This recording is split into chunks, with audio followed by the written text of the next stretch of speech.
बंदी छोड़ सतगुरु रामपाल जी भगवान की जय। बंदी छोड़ की सभी पुण्यात्माओं को दास का सत साहिब। तो पुण्यात्माओं, ये बिचली पीढ़ी चल रही है और इसी बिचली पीढ़ी में भक्ति करके ही कोई भी जीव सतलोक जा सकता है, 21 ब्रह्मांड काल की जाल को निकाल कर।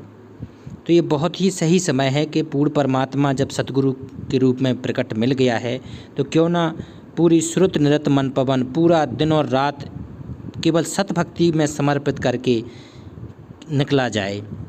परमात्मा ने बताया है कि ये पढ़ाई है, जब पढ़ाई इसकी पूरी हो जाएगी तो इसका जो फल मिलेगा, फल हमें सतलोक में मिलेगा, जॉब सतलोक में मिलेगी। तो आइए परमात्मा का गुणगान करते हैं वाणियों के माध्यम से, क्योंकि एक एक वाणी है ना, ये बहुत ही गहरी है। और अगर एक भी वाणी किसी भी पुण्यात्माओं के अगर हृदय में समा जाए ना, तो उसी दिन भगत बन जाएगा वो, उसी समय विरक्त हो जाएगा, उसी समय संसार की आसक्ति से मुक्त हो जाएगा। तो एक एक वाणी के माध्यम से अपने पूर्ण परमात्मा सत कबीर बंदी छोड़ सतगुरु रामपाल जी भगवान का गुणगान करते हैं। वज्रबाण की बो बाणी सतगुरु संत जीत है राड़ी। देखो, एक एक वाणी भी हमने कहा था पुण्यात्मा बहुत गहरी। यहाँ वज्रबाण की बो बाणी, वज्रबाण की वाणी भगत के लिए क्या है, पहले इसको समझना बहुत ही ज़रूरी है। वज्रबाण की वाणी है अपनी सतभक्ति करना। सतभक्ति कैसे करना है, जो मर्यादाएं बंदी छोड़ ने बताई हैं कि सुबह से सबसे पहले उठ के मंगलाचरण करना है, 1 माला 2 माला 10 20 50 जितने भी प्रथम मंत्र के जाप हो जाएं वो करना है, सतनाम का जाप करना है। इसके बाद परमात्मा सतगुरु ने बताया है कि नित्य नियम करना है, नित्य नियम का नित्य पाठ करना है, बैठ के पाठ करना है, श्रुत निरत मन पवन अपनी पूरी वाणियों में लगाना है। और ये कोशिश करनी है कि परमात्मा ने इसके माध्यम से क्या आदेश दिया है, परमात्मा ने क्या हमें इसके लिए दिशा निर्देश दिया है, इस पर आपको पढ़ते पढ़ते मनन चिंतन करते रहना है। तो कहते हैं वज्रबाण की बो बाणी। तो जब ये वज्रबाण की हम लोग वज्रबाण की बो बाड़ी, जब हम लोग ये बाड़ी बोएंगे ना, तो उसका फल कौन देगा, फल परमात्मा देगा, सतगुरु परमात्मा उस बाड़ी का फल देगा। क्या कि सतगुरु संत और जीत है राड़ी। सतगुरु तो पूर्ण परमात्मा है, कहते हैं सतगुरु परमात्मा ही हो सकता है। अपने बंदी छोड़ ने सत्संग में बताया कि बिना परमात्मा के कोई सतगुरु हो ही नहीं सकता है। झूठे तो हजारों लाखों हैं, लेकिन जो वास्तविक सच्चा सतगुरु होगा वो परमात्मा ही होगा। तो आज हमें परमात्मा ही मिला है। तो कहते हैं सतगुरु संत और जीत है राड़ी, राड़ी मतलब भगत। तो अगर पूर्ण परमात्मा अगर हम लोगों को संत रूप में मिला है तो हमारी जीत निश्चित है, 100% जीत है, अगर हम लोग सच्ची भक्ति अंतिम श्वास तक करेंगे। तो इसका कितना गहरा अर्थ निकला कि वज्रबाण की बो बाणी, हमें अपनी सतभक्ति का ही पूरा प्रयास करना है। और सतगुरु संत तो जीत है राड़ी। जय कोई माने शब्द हमारा, यहाँ सतगुरु परमात्मा बिल्कुल अपनी समर्थता दिखा रहे हैं, अपनी समर्थता की पूरी गुणगान कर रहे हैं कि जो कोई माने शब्द हमारा, जो भी हमारे मार्ग पर चलेगा, जो भी हमारी मर्यादा पर चलेगा, सतभक्ति करेगा, मंत्र जाप करेगा, प्रथम मंत्र सतनाम सारनाम, इसका जो भी मंत्र हमारा जाप करेगा, तो कहते हैं जो कोई माने शब्द हमारा और राज करे काबुल कंधारा। ऐसा भगत जिनके राज भोगने की इच्छा है। होता क्या है कि सभी पुण्यात्माएं जो होती हैं सतलोक में अपनी श्रुत निरत मन पवन नहीं लगा सकती। कुछ भक्त आत्माओं के, कुछ पुण्यात्माओं के संस्कार कमज़ोर होते हैं, तो वो परमात्मा से जुड़ के भी राज मांगती हैं, परमात्मा से यहाँ जुड़ के भी पृथ्वी का ऐश्वर्य मांगती हैं। तो कहते हैं ऐसी पुण्यात्माओं को परमात्मा राज देता है, राज। तो जो आने वाला समय होगा, जो भक्ति करके जिनकी सुरत सतलोक में नहीं टिकेगी, यही संसारिक जीवन में लगी होती, तो कहते हैं जो कोई माने शब्द हमारा और राज करे काबुल कंधारा। तो पूर्व परमात्मा आने वाले समय में उसको काबुल और कंधार का राज भी दे देंगे। राज कहते हैं कि राज क्या होता है, काबुल कंधार। अभी कितने क्या वहाँ पर वैमनस्यता है, कितनी वहाँ पर कोई बिल्कुल कुछ भी नहीं है, भक्ति तो मतलब जीरो है वहाँ पर। और आने वाले दिनों में ऐसा वहाँ माहौल पलटेगा, पूरे विश्व का ऐसा माहौल पलटेगा कि परमात्मा ने कह दिया राज करे काबुल कंधारा। तो काबुल और कंधार पे जो राज करेंगे वो परमात्मा बंदी छोड़ सतगुरु रामपाल जी का भगत ही गद्दी पर बैठा होगा।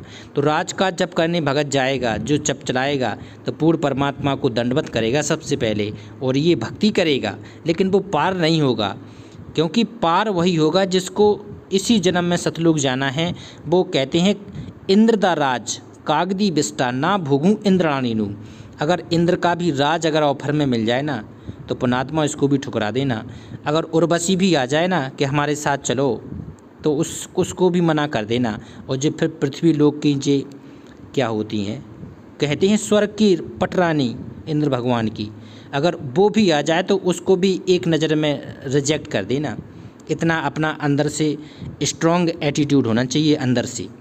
तो कहते हैं जो कोई माने शब्द हमारा फिर राज करे काबुल कंधारा। आगे अरब खरब मक्के को ध्याऊं मदीना बांध हद में लाऊं। देखो अरब परमात्मा का शासन, एक हिंट मार दी बंदी छोड़ने कि आने वाले समय में क्या होने वाला है। अरब पूरा अरब और पूरा खरब मक्के को ध्याऊं, यहाँ मक्का जहाँ मक्का मदीना है ना, ये पूरा बंदी छोड़ के शासन की अभी रेंज में आने वाला है। अरब खरब मक्के को ध्याऊं मदीना बांध हद में लाऊं। जो मदीना है ना ये भी परमात्मा की अभी हद में आने वाला है। कैसे आएगा? क्योंकि विधि का विधान है, विधि का विधान है। कहते हैं राई घटे न तिल बढ़े विधना लिखे जुलेख। लेकिन जब सच्चा गुरु खुद आ गया है तो जी अपना मारेगा ऊपर से मेघ।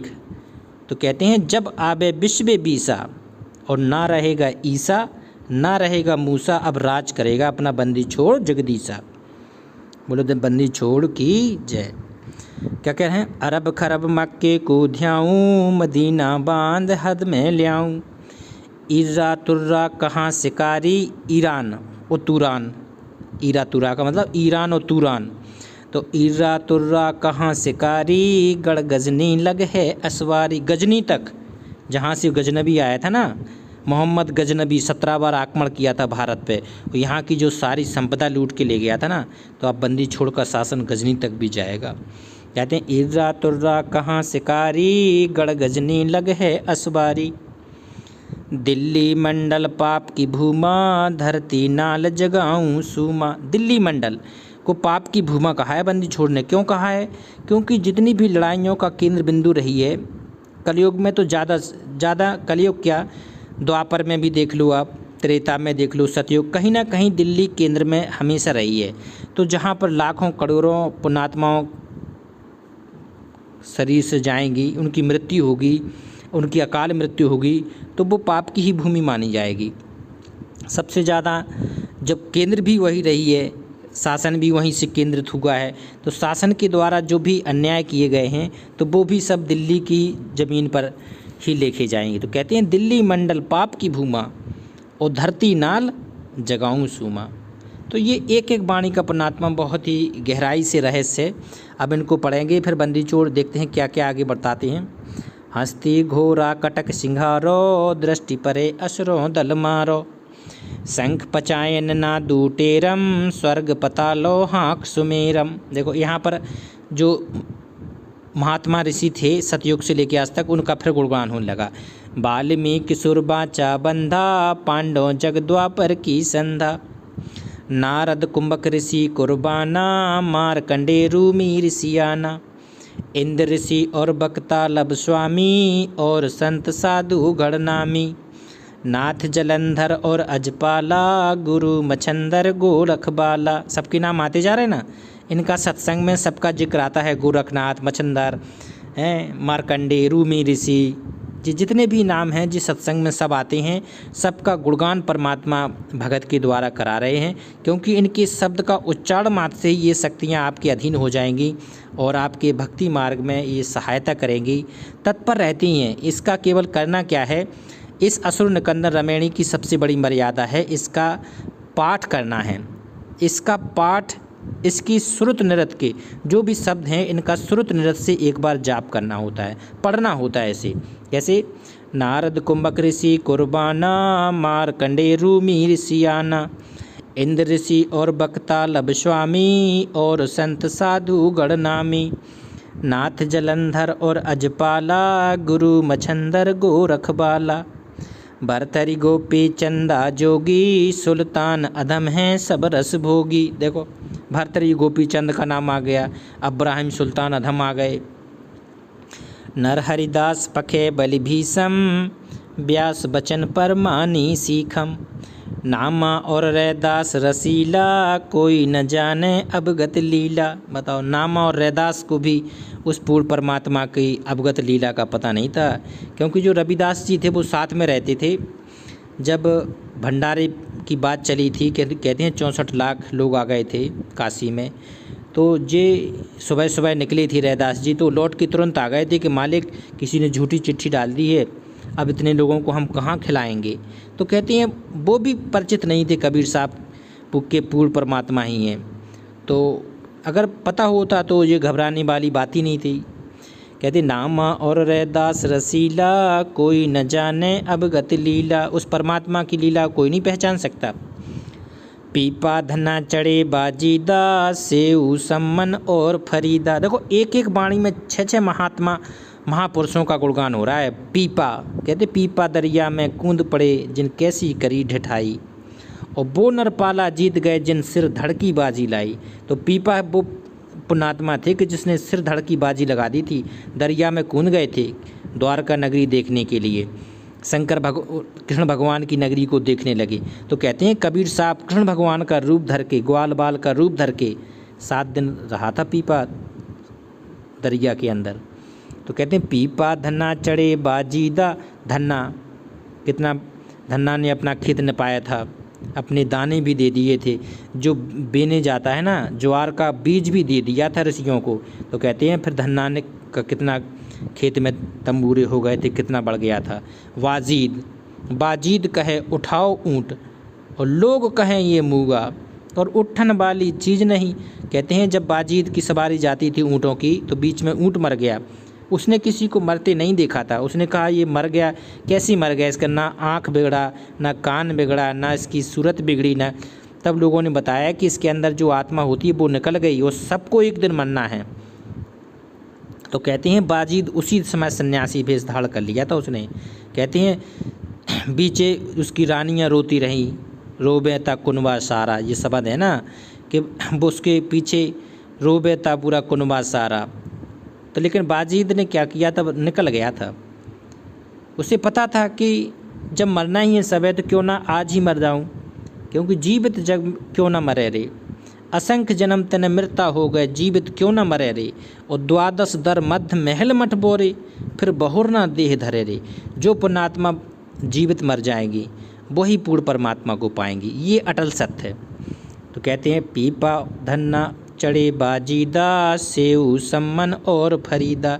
बताओ कितना बलिदान दिया था सेऊ सम्मन और नेकी ने। कहते हैं कि 10 साल का बालक अपने इष्ट के प्रति कितना समर्पित था। उसने अपने पिता से क्या कहा था कि पिताजी मेरी गर्दन काट लो। बताओ 10 साल का इतना समर्पित बच्चा कि सतगुरु की निंदा ना हो जाए। और आज विचार कर लो पुण्यात्माओं, कहाँ सेऊ कहाँ हम लोग, वहाँ बाल के बराबर भी नहीं है सेऊ सम्मान और नेकी की हम लोग। और सम्मान अपने पुत्र की गर्दन काटना मजाक नहीं है। और नेकी माँ ने कहा था कि उसकी गर्दन काट लाओ। जी बताओ, ये भक्ति मार्ग के इतिहास में जे इन जैसी ना कोई परीक्षा दे सकता है। और कहते हैं तब परमात्मा ने इनको पार किया था। कहते हैं सेऊ और नेकी को तो परमात्मा ने उसी जन्म में पार कर दिया था। सम्मन बेचारा रह गया माया के पीछे, उससे कसक हो गई थी कि परमात्मा अगर हमारे पास धन होता तो पुत्र नहीं काटना पड़ता। तो ये कसक अंदर आत्मा में थी ना, ये नहीं मिटी। इसको कसक क्या बनानी चाहिए था कि परमात्मा अगर इस जीवन में सतलोक नहीं पहुँचे तो असंख्य जन्म का रोड़ा हो जाएगा, जाने कितनी बार तो गधा कुत्ता बनेंगे। हिमालय के इस 184 की योनियों से इसी जन्म में मुक्त करा दो। तो आज भी हमारे भी भाव पुण्यात्माओं यही बनने चाहिए कि बंदी छोड़, ये ज्ञान, ये मार्ग, ये सतनाम, ये भक्ति फिर कभी नहीं मिलेगी। तो मालिक इसी जन्म में पूरा पार लगा दो। कहते हैं पीपा धना चढ़े बाजीदा, सेऊ सम्मन और फरीदा। दादू नानक नाद बजाए, मलुकदास तुलसी चढ़ आए। देखो दादू आ गए, नानक आ गए, मलुकदास जी आ गए और तुलसीदास जी भी आ गए। देखो सभी महापुरुषों का एक वाणी में आ गया कि दादू नानक नाद बजाए, मलुकदास तुलसी चढ़ आए। तो जब इनका नाम लेते हैं ना तो ये शक्तियाँ जहाँ भी जिस लोक में होती हैं खिंची चली आती हैं भगत के लिए। तो भगत की सहायता करने के लिए सूक्ष्म रूप से जे आ ही जाती हैं। कमालमल और सुरज्ञानी, रामानंद के हैं फुरमानी। मीराबाई और कमाली, भिलनी नाचे दे दे ताली। देखो हो गई ना कितने गहराई है। सभी इनका नाम इसलिए लिया गया है कि जे अपने स्तर पे भगत के साथ रहें, इनका अवरोध ना बने, क्योंकि ये शक्तियाँ पितृलोक में रहती हैं, अपने अपने देवलोक में रहती हैं, तो वहाँ से भी इनका सीधा अट्रैक्शन बनता रहे। अगर कोई छोटे मोटे लोग उन्हें परेशान करें, कहते हैं कि भूत पित्र राक्षस ये भी भगत की परीक्षा लेने के लिए बेकार में ही परेशान करते हैं, तो वे भी परेशान ना कर सकें। इसलिए तो थोड़ा बंदी छोड़ ने क्या सरलाथ बताया उसको पढ़ते हैं। ऊपर महाभारत के नाश का वर्णन तथा भक्तों की रक्षा का विवरण बताया है। इन वाणियों में यह समझाना चाहा है कि जिन शस्त्रों से लड़कर अर्जुन भीम जैसे योद्धाओं ने ख्याति प्राप्त की थी, परंतु अंत में हिमालय पर्वत पर जाकर गले। बताओ कितने महावीर थे। बाद में कहते हैं कि इनका अंत कैसे हुआ था पांचों पांडवों का, हिमालय पर्वत में जाकर गल के मर गए थे। ये थे काल का जाल, नहीं तो आराम से राज करते, आराम से सन्यासी जीवन व्यतीत करते, मंत्र का जाप करते, लेकिन काल ने इनको हिमालय पर्वत की बर्फ़ में ठोक दिया था पांचों पांडवों को। भक्ति की नहीं कि हिमालय पर्वत में जाकर गले, भक्ति की नहीं सदा कष्ट बना रहेगा, परंतु सतगुरु अर्थात परमात्मा जो तत्वज्ञान बताने आता है, फिर उनके ज्ञान को समझकर अन्य संतजन तत्वज्ञान तथा भक्ति रूपी वज्र, क्या लिखा है, तत्वज्ञान तथा भक्ति रूपी वज्र की बाणी मतलब होता है बाग बगीचे बोते हैं। तत्वज्ञान की बाग बगीचे बोना है हम लोगों को, बोते हैं बीजते हैं, जिससे सर्व राड़ी मतलब झगड़ा खत्म हो जाता है और भक्त हमेशा को मुक्त हो जाता है। वज्रबाण की बों बाणी, सतगुरु संत जीत है राड़ी। बुर्राड़ी झगड़ा खत्म होके कहाँ पहुँच जाएगा, सतलोक। राड़ झगड़ा झंझट मिट जाता है, ना जन्म होता है, जन्म ही नहीं होगा तो झगड़ा किससे होगा। कहते हैं कि जब पूर्ण परमात्मा के लोक में चले गए, जन्म मृत्यु के झंझट से मुक्त हो गए, तो कोई झगड़ा ही नहीं है।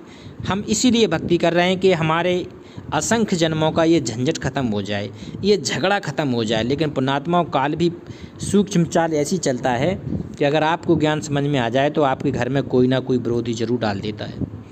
तो उसका सामना करना है, प्यार प्रेम से सामना करना है, लेकिन हम लोगों को अपने आदर्शों उसूलों पे ही चलना है। प्यार प्रेम दिखाना ज़रूर है, लेकिन अपना मार्ग नहीं बदलना है, ना डरना है, ना दबना है, ना झुकना है, अडिग रहना है अपने मार्ग पर। क्योंकि इतना तो ज्ञान समझ में आ ही जाता है पुण्यात्माओं को कि अब क्या करना है। आगे देखते हैं। जो राज का इच्छुक भी है, यदि वह हमारे बताए अनुसार साधना करेगा तो उसको भारत तो क्या काबुल तथा कंधार देशों के साथ साथ सारे अरब देशों और खरब यूरोपीय देशों तथा इसमें मक्का मदीना आदि पवित्र स्थान स्थापित हैं।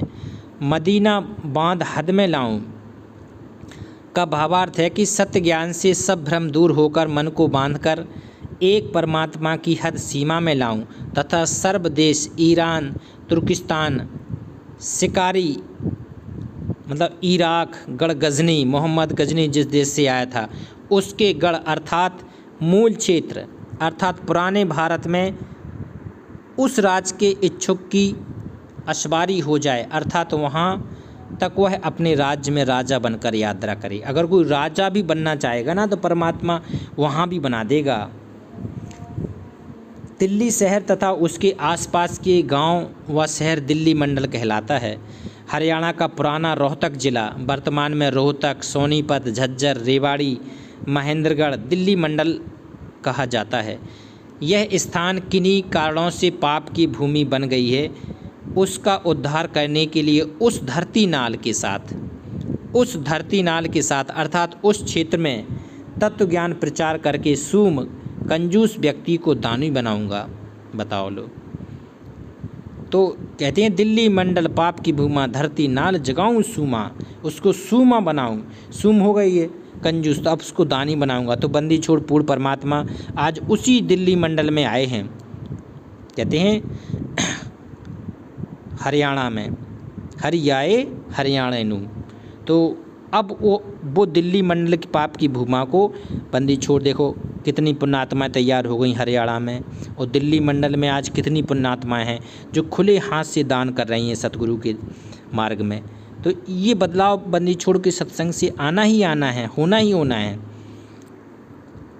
जो आज हमारे अनुसार दान धर्म भक्ति करके राज की कामना करेगा, तो हम उसके पक्ष होकर विपक्षी सेना के हाथी घोड़ों को कटक सेना मारूं, तथा जहाँ तक हमारी दृष्टि पड़ेगी वहाँ तक के राक्षसों का नाश कर दूंगा।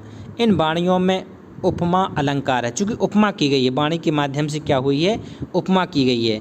समझाया है कि हम तो भक्ति शक्ति के शस्त्र चलाते हैं, उससे उस भक्त के घर पर या खेत दुकान पर भूत प्रेत पितर भैरव बैतालों की सेना है उसको भगा देते हैं। जैसे द्वापर के अंत में पांडवों की यज्ञ में सुदर्शन वाल्मीकि संत ने शंख बजाकर पाप नाश किए थे, उसकी आवाज़ पाताल लोक और स्वर्ग लोक तक सुनी थी। उसी प्रकार हमारे मंत्रों से साधक पाप रहित हो जाता है।